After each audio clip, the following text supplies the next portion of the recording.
Hi hello medias welcome back to my channel. இப்போ தான் நீங்கள் ஃபஸ்ட் டைம் நம்ம சேனலில் பார்க்குறீங்க அப்படின்னா சப்ஸ்கிரைப் பண்ணிட்டு பக்கத்தில் பெல் ஐக்கனை கிளிக் பண்ணுங்கள். அப்போ தான் நாங்கள் போகிற நோட்டிஃபிகேஷன் உங்களுக்கு வந்துக்கிட்டே இருக்கும்.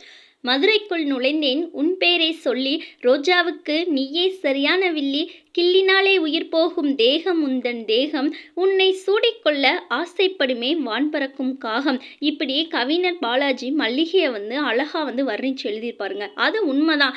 மல்லிகையை விரும்பாதவங்களே இருக்க முடியாது. நுகர்வோருக்கு வாசனையை அள்ளி கொடுக்கும் மல்லிகை தன்னை உற்பத்தி செய்யும் விவசாயிகளுக்கும் வருமானத்தை கொடுப்பதில் தவறுவதே இல்லை. அதனால தான் பெரும்பாலான மலர் விவசாயங்களில் தேர்வாக மல்லி இருக்கு. செழிப்பான பச்சை நிற செடியில வெள்ளை நிறத்துல குட்டி குட்டி முட்டைகள் போல காட்சி அளிக்கிறது இந்த மல்லிப்பூக்கள். இந்த மல்லிகை பூவை எப்படி நடவு செய்து அறுவடை செய்யலாம் அப்படின்றத இந்த வீடியோவில் முழுமையாக பார்க்கலாம். வீடியோவை லாஸ்ட் வரையும் பாருங்கள். கலர் உவர் மண்ணை தவிர மற்ற எல்லா மண் வகைகளிலும் இந்த மல்லிகைக்கு ஏற்றது தான். ஆடிப்பட்டம் சாகுபடிக்கு ஏற்றது. தேர்வு செய்த நிலத்தில் ஒரு டிராக்டர் தொழு உரம், ஒரு டிராக்டர் கோழி எருவை கொட்டி இறைச்சி கொக்கி கலப்பையால் 2 சால் உழவு செய்யுங்க. அடுத்து ரோட்டோவேட்டரால் 2 சால் உழவு செய்யுங்க. 4 அடிக்கு 4 அடி இடைவெளியில் ஒரு கன அளவுக்கு குழி எடுத்து 1 வாரம் ஆற போடுங்க. சம அளவில் கலக்கப்பட்ட அந்த கோழியரு தொழு உர கலவையால் ஒரு குழிக்கு 2 கிலோ அப்படின்ற கணக்கில் இட்டு மேல் மண்ணை கொண்டு அதை மூடுங்க. மூடினதுக்கப்புறம் தரைமட்டத்தில் இருந்து 4 விரல் அளவில் பள்ளம் போல குழி தோண்டி அந்த குழியில் மூடுங்க. அப்போ தான் தண்ணி நிற்கும். ஒவ்வொரு குழியின் மையத்திலும் குழிக்கு 2 நாற்றுக்கள் அப்படின்ற வீதத்தில் நடவு செய்து உயிர் தண்ணி கொடுங்க. நடவு செய்த 15ஆம் நாளில் வேர் பிடித்து செடிகள் வளர ஆரம்பிக்கும்.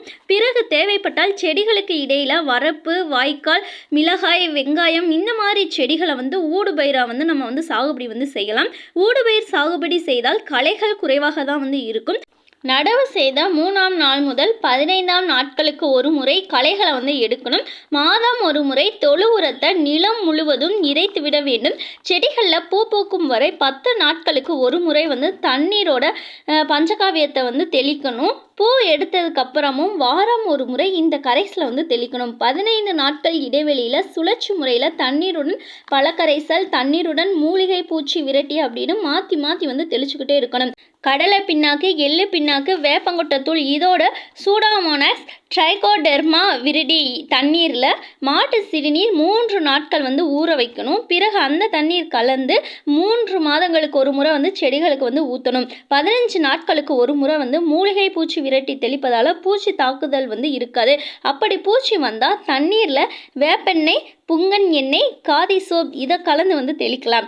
இஞ்சி, பூண்டு, பச்சை மிளகாய் இதெல்லாம் மிக்ஸில் இட்டு அரைச்சி மாட்டு சிறுநீரில் ஒரு இரவு ஊற வச்சு தண்ணீர் கலந்து நம்ம தெளித்தோம்னா மார்கழி மாதத்தில் பூக்கள் குறைவாக தான் இருக்கும். அந்த சமயத்தில் செடிகளை தரையோடு விடாமல் 1 அடி உயரம் மட்டும் இருக்கிற மாதிரி கவாத்து செய்யணும்.